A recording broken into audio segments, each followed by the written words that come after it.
नमस्कार, बहुत स्वागत है आपका। हमारे आसपास बहुत सारे ऐसे पौधे हैं जिनका तांत्रिक क्रियाओं में या फिर टोने टोटके में प्रयोग होता है। लेकिन आज हम जिस पौधे के बारे में बताएंगे, ये पौधा मनोकामनाओं की पूर्ति करने वाला पौधा है। इस पौधे को साक्षात गणेश जी का स्वरूप या फिर ऐसा समझ ले कि शिव जी का सबसे पसंदीदा पौधा है ये मदार, जिसको हम आक भी कहते हैं। मदार के पत्ते, मदार के पुष्प और जड़, यहाँ तक कि मदार के दूध से भी वशीकरण होता है। आज हम आपको 3 प्रयोग बताएंगे जिससे आप शत्रु पर आप ये प्रयोग कर सकते हैं। शत्रु शांत हो जाएगा, वो बस में हो जाएगा।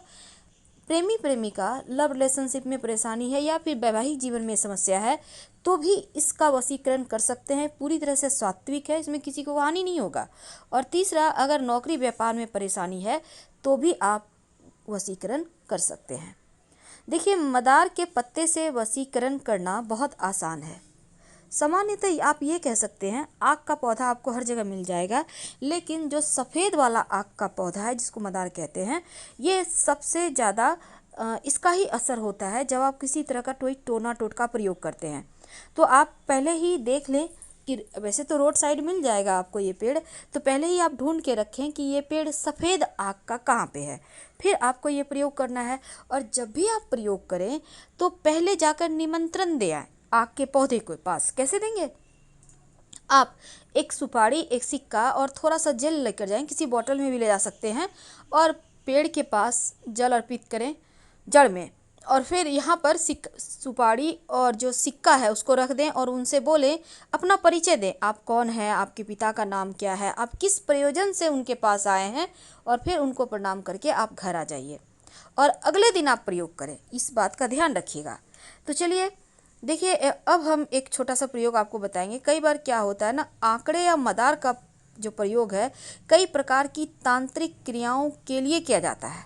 तो आज हम बहुत तरह के प्रयोग होते हैं, पर हम आपको कोई बड़ा वाला तांत्रिक प्रयोग नहीं बताएंगे। हम पहले ही क्लियर कर दें, वो जो होता है मारन वाला, वो सब नहीं बताएंगे। सिंपल तरीके से आप शत्रुओं को शांत करें, आप प्रेमी प्रेमिका एक दूसरे के करीब आएँ, बस यही बताएंगे।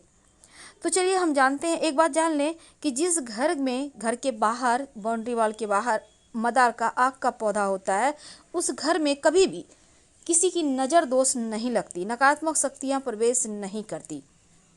अगर आपके घर के सामने मदार का पौधा है तो आप बहुत भाग्यवान हैं। अब जरूरी नहीं है कि गेट के ठीक सामने हो, आपके बाउंड्री वॉल के आसपास भी हो सकता है। तो ये पौधा का होना बहुत अच्छा होता है, क्योंकि आपके घर में लोगों का तंत्र क्रिया असर नहीं करेगा या फिर लोग कर ही नहीं पाएंगे। लेकिन सवाल ये भी है कि कहाँ पे लगाएं, किधर लगाएं।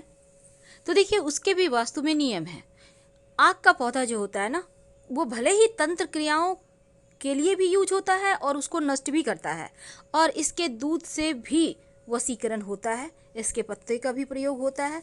तो चलिए, आज हम बहुत सारी बातें करेंगे, लेकिन एक बात खास, मदार का पौधा जब भी लगाएं, घर के मुख्य दरवाजे के बाहर दाहिने तरफ। एक और बात, जब भी आप कोई टोना टोटका करते हैं तो शनिवार को ज़्यादा अच्छा रहेगा करना।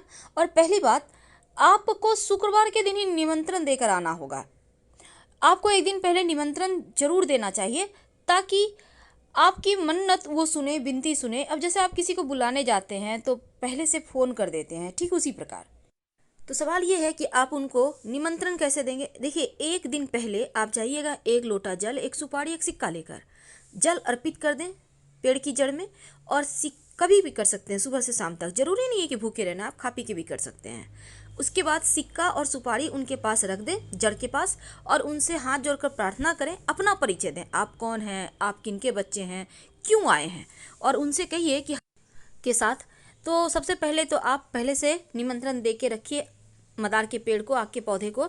अब इसके बाद आप अगले दिन जाइए और जाकर आपको मदार का सिर्फ पुष्प नहीं तोड़ना, बल्कि जो पुष्प है और उसके साथ जो पत्ते हैं, नए नए जब पुष्प निकलते हैं तो पत्ते उसके साथ बहुत अच्छे से टच किए हुए होते हैं।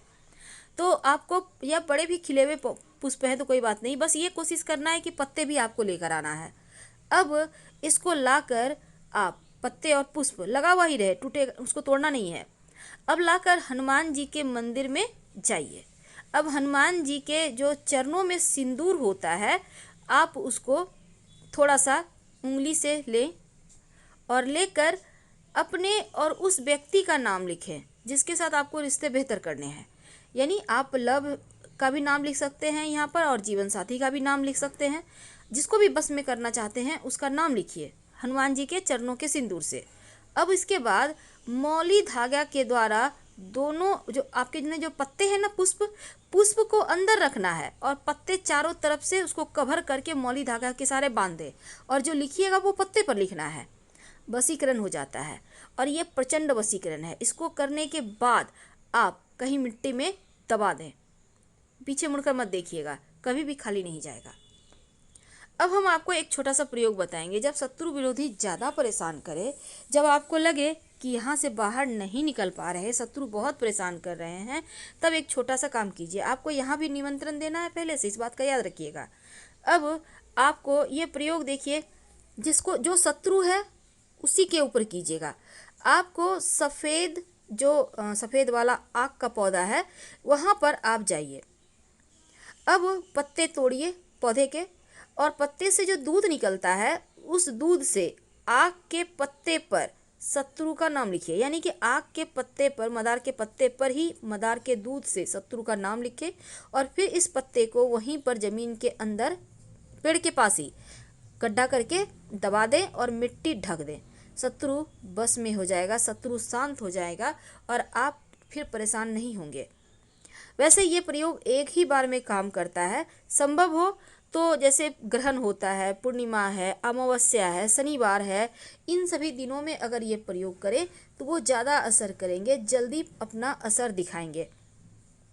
ज्योतिष के अंदर यहाँ तक माना जाता है कि अगर आप मदार की जड़ को ताबीज के अंदर रखकर, यानी सफ़ेद मदार की जड़ ताबीज के अंदर रखकर काले धागे में बांधकर गले में या बाह में धारण करें तो आप पर कोई कितना बड़ा भी तांत्रिक प्रयोग किया होगा वो समाप्त हो जाएगा।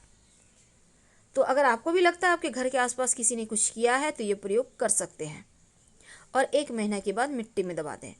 तो चलिए सबसे अंत में एक खास उपाय। कई बार क्या होता है, आपके ऑफिस में, आपके व्यवसाय स्थल पर लोग बहुत परेशान करते हैं, कई बार घर में भी लोग परेशान करते हैं। तो ऐसे में एक छोटा सा काम कीजिए। आक के मदार के पत्ते से ये भी वशीकरण होता है, लोग परेशान नहीं करेंगे।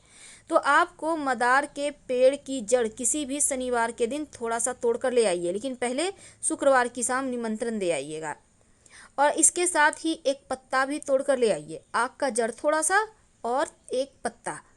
अब इसको मदार के जो पत्ते हैं और जड़ है इसको ले आइए। अब इनको पीस लीजिए अच्छे से और फिर किसी मदार के पत्ते को धोकर, यानी कि जो जड़ है उसको पीस लिया, अब मदार के पत्ते को धो लीजिए, उसके ऊपर जड़ को थोड़ा सा घी के साथ रखिए।